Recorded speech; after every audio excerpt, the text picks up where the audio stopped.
Hey guys, what's up? I'm Jeremy. Welcome back to my channel. Today I want to walk you guys through putting a receiver on the front of your van or RV. So hang out with me. I'm going to show you guys how easy it is to install this, and then you guys can go get crazy at home and do it yourself. So hang out, let's install this.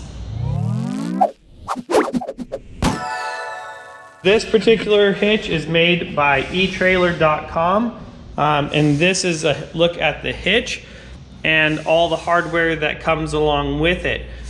This is the front of the RV right here that we're going to be putting it on it, and this thing is super rad. You can see we're running some really big tires on there, so that is awesome. So if you guys are going to go camping, if you want more information about this, I will be sure to throw a link down below and a card that tells you more about how this awesome RV was lifted. So back to this trailer hitch right here. We want to show you guys how to go ahead and install this, and then we'll talk about all the benefits of having a hitch like this on your RV once we get it all installed. So first thing we're going to have to do here is pull off the front bumper. So let's go ahead and get busy and do that. So to pull the front bumper off, we are going to need a 21 millimeter, and there's going to be 2 bolts per side.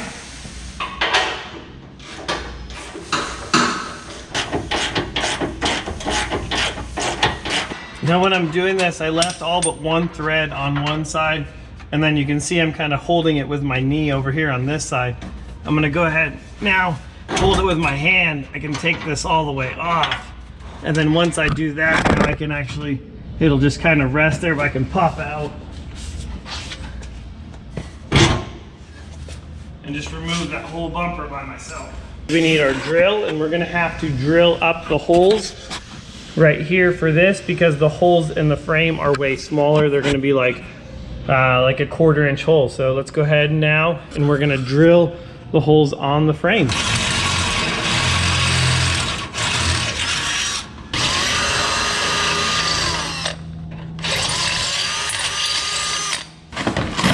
All right, now that the holes have been drilled on the frame, we can take the cardboard off of this.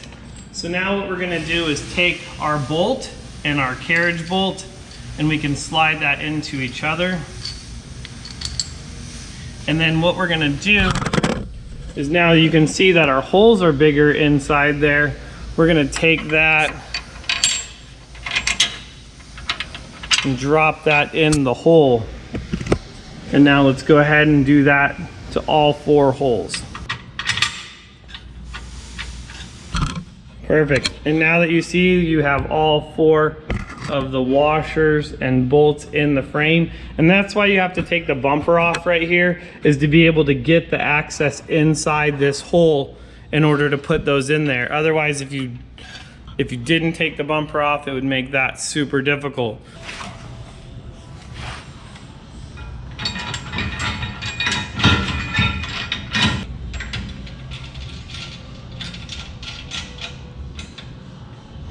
Now you can see that we have all the bolts are all snugged on there.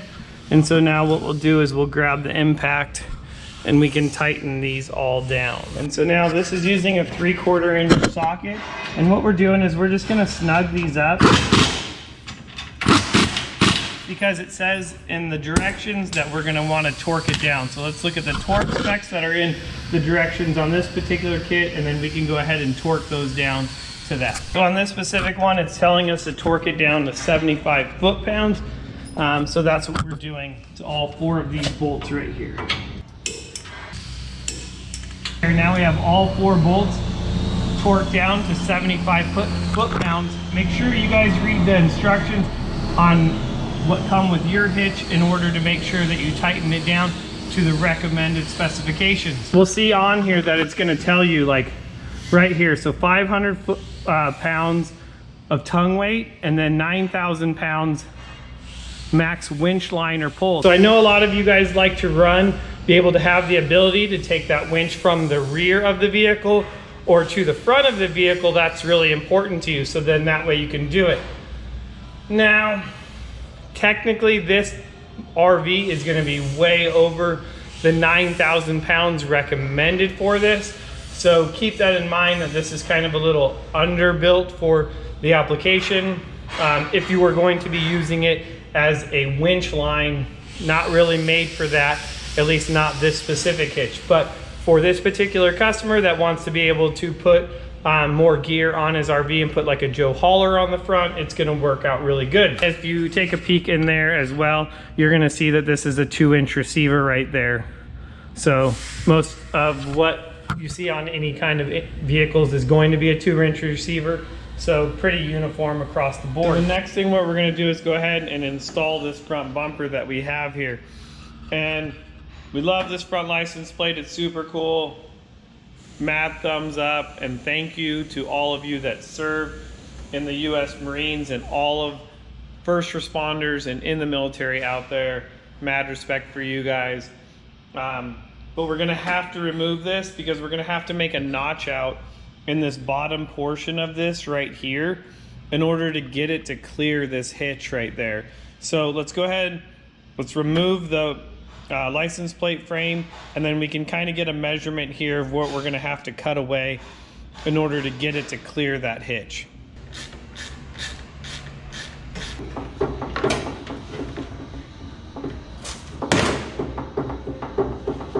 All right, so that thing was actually a little tricky. The little clips right here actually clip in back behind the bumper, and then there was the 8mm bolt holding it, kind of pinching it all together in there as well. Pretty much it all clipped on. I just took the bolt off to loosen it up, just was snugging it tight.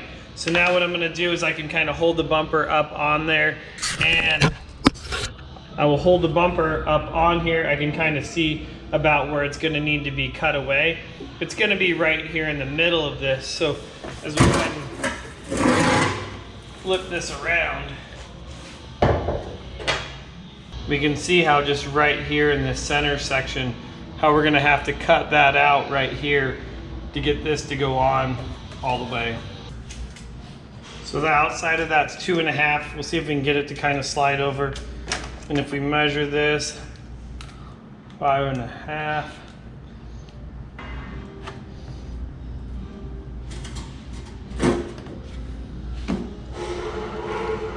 All right, so I have my mark here, and I'm gonna try to leave this top portion of it, see if I can't just cut away a little bit of the bottom to leave this there to give it some strength.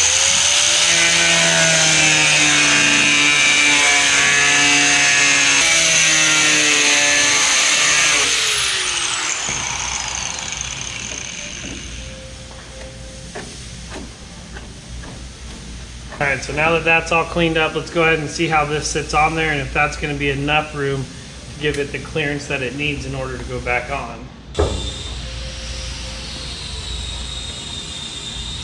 And as you can see, it is totally not going to be enough, so we will actually have to take that whole center section out. I was hoping maybe we were gonna get lucky and keep that really clean, but you can see how much it's just still in the way right there.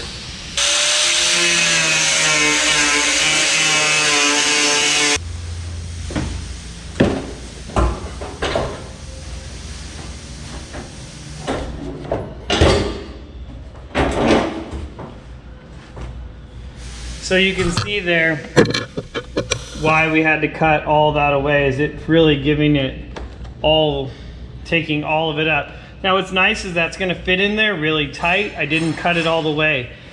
But if you did have to be able to hook up hooks to it, you would probably want to take it away all the way to this vertical upright right here and do that on both sides of that.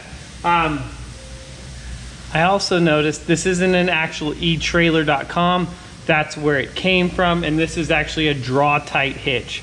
So what do I know? I'm new to hitches. This is all new and fun to me too. So having fun here playing. So I will tell you what's really cool about having this up on there is now it's gonna be really easy to bolt up. This is pretty much in place where it's going to go. So now we're gonna go jump underneath it and put those bolts back onto the bumper. And I'll do the 2 outside bolts first, pushing it up all the way to get those nice and snug. And then I can go and tighten the inside bumper bolts.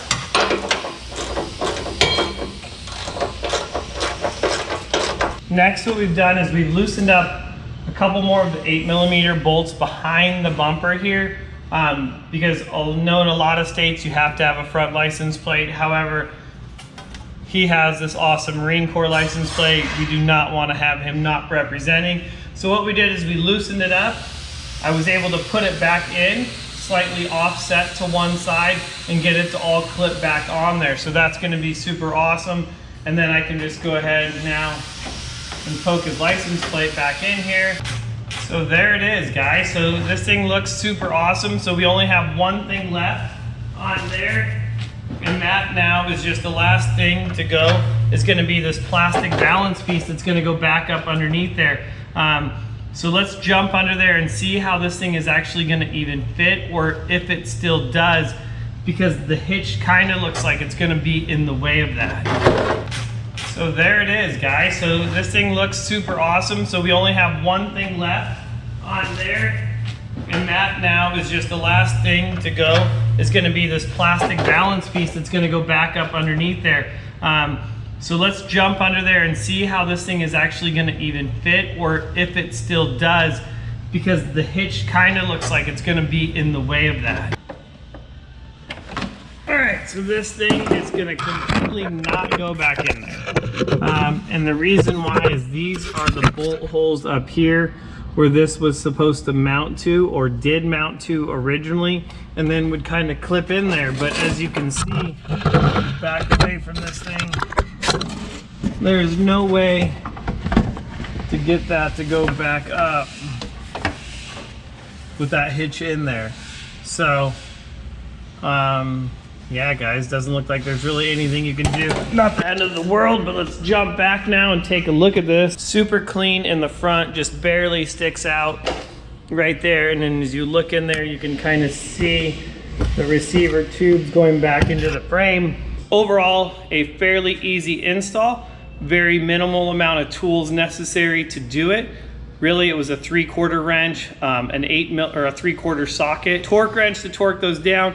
If you don't have one, I wouldn't say it's the end of the world, but really that was it. And you know, at 21mm to take off the bumper. So overall, pretty easy install. I hope you guys enjoyed this install video and got something out of it. And that's all I got, guys. That's it. I'm Jeremy. I will see you guys on the next one.